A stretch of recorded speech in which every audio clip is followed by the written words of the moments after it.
Welcome to the Department of Electrical and Instrumentation Engineering, Site Longowal. Myself, Dr. Gurmeet Singh Garewal. Today we will discuss the basics of three-phase induction motor. The three-phase induction motor, this is the machine which will capture about the 90% of the industrial sector because of its some advantages over the other machines. Few advantages of this machine are this machine is three-phase induction motor are the most common and frequently encountered machines in industry. It can be considered to be the cheapest motor. It is rugged in construction and requires less maintenance. It is a simple in design, reliable operation, and its efficiency is very high. Its control is easy, and the machine has the beauty to run at a constant speed from zero to full load.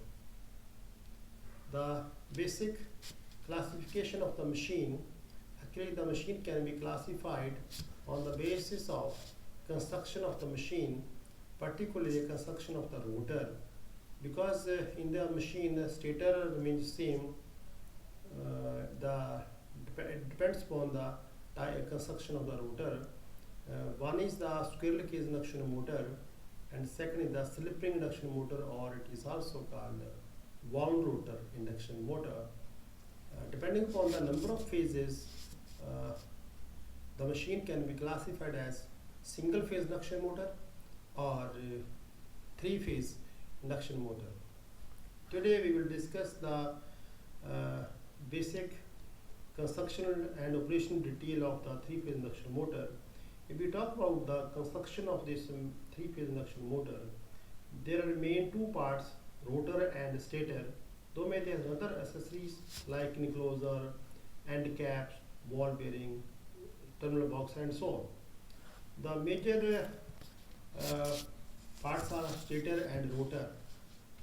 Stator is the stationary part of the machine. This is made of silicon steel or high grade steel. It consists of steel frame that supports a hollow cylindrical core, and this core is constructed from a stacked laminations having a number of evenly spaced slots providing the space for the stator winding.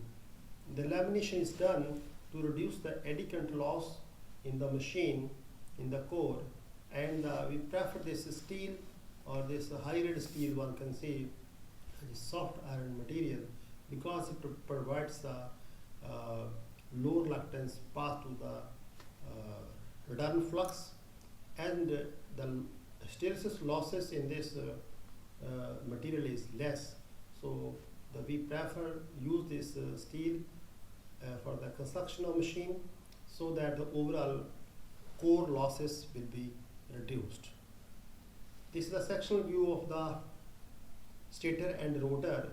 The outer part is the stator frame, in which there is a stator core, and this stator core is laminated made of silicon steel. It has slots. The stator slots are semi-closed types we are using in the machine, and in this semi-closed slot three-phase binding is placed, which when three-phase supply is given to that binding, revolving magnetic flux is produced. Next to the stator is the rotor, and there is a gap between the rotor and the stator which is called air gap. This air gap is normally vary from 1 to 2 mm. You can go up to even 5 mm, but as the gap is large, the performance is poor. To have a better performance, the air gap should be minimum. The rotor, again it has a core and rotor slots, and it is a rotating part of the machine. It rotates about the shaft. This is the again sectional view of this three-phase induction motor. In this I have shown the phase distribution also, A dash, B dash, C dash. All the three phases are displaced by 120 degree to each other, and in this section I have shown the winding placed here. The winding is not shown here. The winding placed in the stator slots and rotor slots is shown. End rings also shown. Complete structure of the sectional view of this machine is shown in this figure. This is the actual stator 3D view of the stator, in which the outer part is the frame, in which there is a core, and in the core slots are there. In the slots, three-phase binding is placed. Then the rotor. This rotor is the revolving, rotating part of the machine. It is again composed of punched laminations stacked to create a series of rotor slots, producing a space for the rotor winding. Now, depending upon the rotor winding, the stator, this rotor is of two types, and on that basis, induction motor is also of two types. One is the squirrel case induction motor, and second is the wound rotor motor. One of the two types of the rotor winding is as if in the rotor slots, conventional three-phase binding is placed. Three-phase binding is placed similar to the stator binding, and that type of rotor is called wound rotor, and the machine is called a wound rotor machine.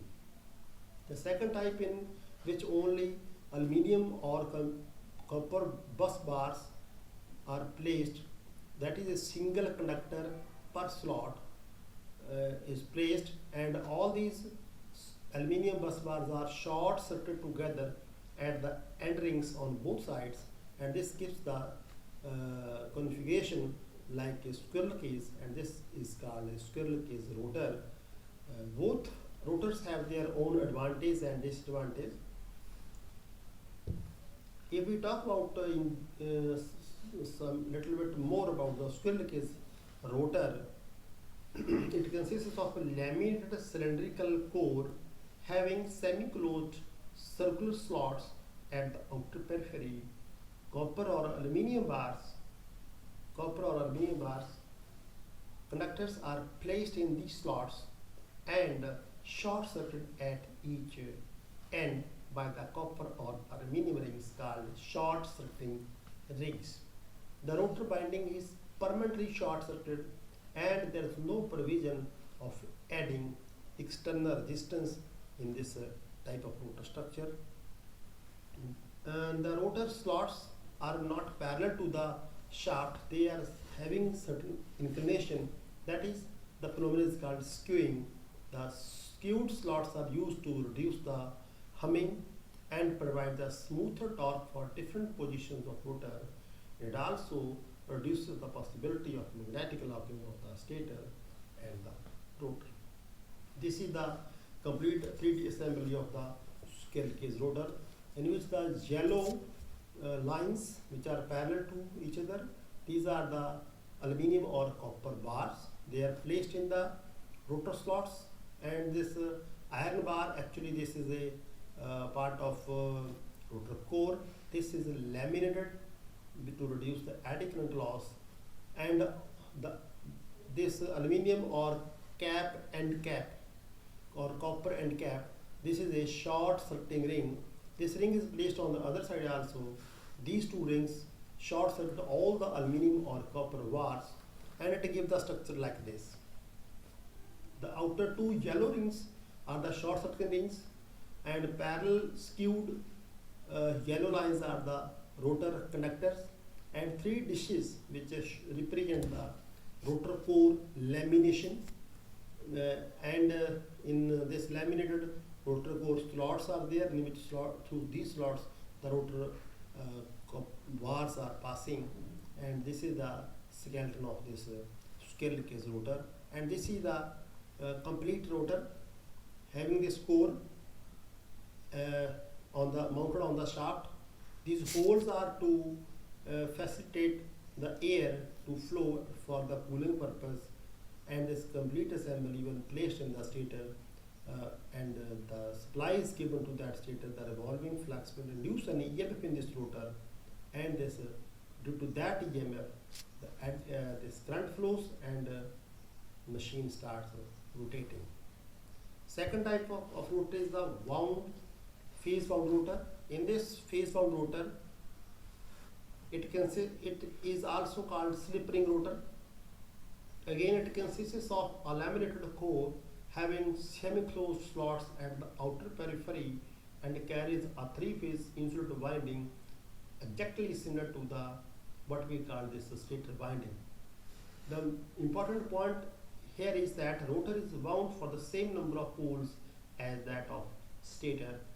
The three finishing terminals are connected together forming a star point, and the three star terminals are connected to three slip rings fixed on the shaft. That is, the rotor winding in this type of rotor is star connected, and this is the assembly of this rotor. In this assembly, you see that the rotor is bound with the copper winding in the same fashion as the stator winding, and there are three slip rings, circle rings, to which the three terminals of the star connected rotor winding is connected, and these slip rings are further in contact with what we call this brushes, and to these brushes external three-phase star connector resistance can be introduced in this rotor. So there is the provision to introduce the resistance in this rotor externally. This will improve the torque, particularly at the starting time, because the starting torque or the torque of the machine is a function of rotor resistance. Higher the rotor resistance, more will the starting torque. This is why we will introduce the resistance in the rotor circuit during starting to have a high starting torque. This provision is not possible in the squirrel cage rotor. This rotor winding external rotor resistance will be cut out as the motor pick up the speed, because at high speed, if the rotor resistance, external resistance remain in the circuit, excessive loss will occur, which will reduce the efficiency of the machine. This is the connection diagram of the rotor. The circle shows the rotor, and their three coils R, Y, B represent the rotor binding connected in star, and all the star points R by B are connected to the brushes, slip rings, and these slip rings are connected to the are in contact with the brushes, and brushes are further connected to the external rotor star connected resistance, from which we can introduce the resistance in the rotor circuit. This is the complete assembly of the machine with a scale cage rotor. When this rotor is put into the stator and the terminal box, we have to give the supply rotating flux produced in the stator. That rotating flux will link with the stationary rotor. Induced EMF will be produced in this rotor. Induced current will start flowing and behaves like a current flowing conductor placed in the magnetic field. Therefore, it experiences torque and it starts rotating. Just when we talk about the principal operation of the machine, that is a very brief operation, brief discussion. A rotating field is set up in the stator when a three-phase supply is given to it. This stationary rotor, the stationary rotor cut the revolving field, and due to electromagnetic induction, an EMF is induced in the rotor conductors. As the rotor conductor is short-circuited, current flows through them. It becomes a current-carrying conductor in the magnetic field, and therefore it experiences the force, and that force will constitute a torque, and the rotor will rotate.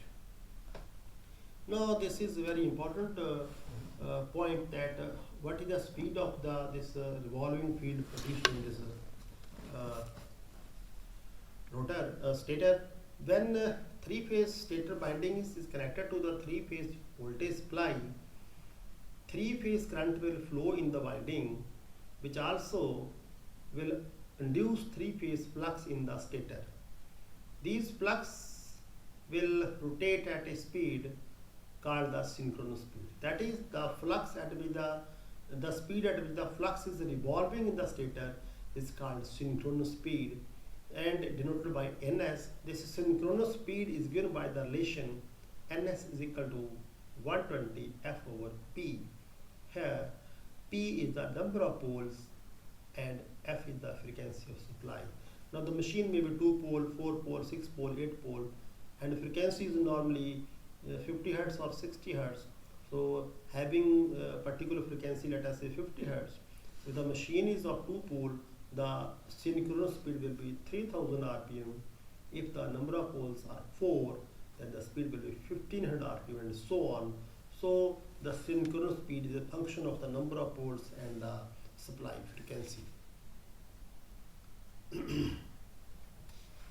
Once again, I want to repeat this to clear the concept of this operation, principle of operation. The rotating magnetic field cut the rotor flux, because here you see that the flux is rotating at the speed called synchronous speed. This rotating flux cut the rotor windings and produces an induced voltage in the rotor windings. Due to the fact that the rotor windings are short circuit for both squirrel cage as well as wound rotor, the induced current flows in the rotor windings. The rotor current produces another magnetic field. A torque is produced due to the interaction of both the fields, and under this unidirectional torque, the rotor starts rotating in the same direction in which the revolving field is revolving. Now there is one more important point. What is the speed of this rotor? Is it equal to synchronous speed? No. Answer is no. The rotor speed is somewhat less in case of induction motor. And this difference in the rotor speed and the synchronous speed is called slip, and the percentage slip is found using the relation ns minus n over ns into 100. So ns is the synchronous speed in rpm and nr is the rotor speed or the mechanical speed of the rotor, which is in rpm. When this rotor runs at synchronous speed, slip will be 0, though it is not possible in induction motor, because induction motor cannot run at synchronous speed. Because if the speed becomes equal to synchronous speed, this torque becomes 0 and the motor will not run. And when the rotor is stationary, then the slip is 1. Slip is maximum. Nominal value of slip is 4%. You should not exceed the slip more than 10%. Now we have studied this here, that EMF is induced in the rotor circuit, induced current flows in the rotor circuit. Then how much induced EMF is produced, how much current is produced, then on what factors it depends, what is the effect of the slip on this rotor frequency, EMF and rotor current, we will discuss here. Effect of slip on the rotor frequency. The EMF induced in the rotor is also alternating. It is moreover sinusoidal, and its frequency Fr is given by Sf. Here S is the slip of the machine and F is the frequency of supply. Now it is very much clear, when the rotor is stationary, S is equal to 1, Fr is equal to F. That means when the rotor is in the blocking state and the supply is given to the stator winding, the rotor frequency is equal to stator frequency. Now what is the effect of this slip on the rotor induced EMF, or resistance as well as reactance? Now when the rotor is at standstill, the EMF induced is maximum, and this EMF is denoted by, let us say, E2. So E2 is the EMF induced in the rotor winding at standstill, and if when the rotor is rotating with slip S, then the EMF induced under running condition ER2 is equal to SE2.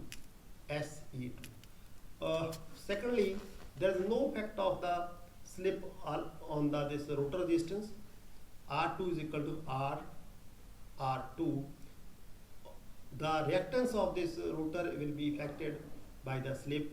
If X2 is the rotor reactance at standstill and the rotor is running at slip S, then under running condition, its reactance will be XR2 equal to SX2.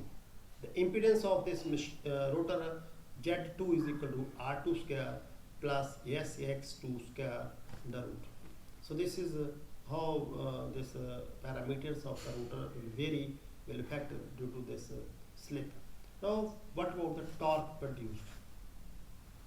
So when due to the interaction of the magnetic field produced by the rotor and the stator, the torque is produced, and that torque is a function of number one, rotor current, rotor power factor, and flux links with the rotor.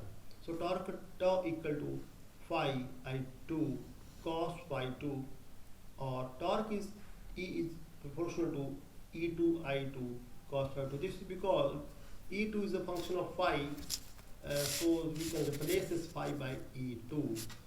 The complete relation of this torque under running condition at slip S, T running equal to Ks E2 square R2 over R2 square plus Sx2 square. Here K is a constant and its value is 3 over 2 pi ns. So my dear friends, this is the basic how the machine, what are the parts of the machine, and how the torque is produced and what is the relation.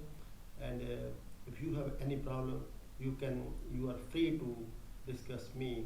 Thank you.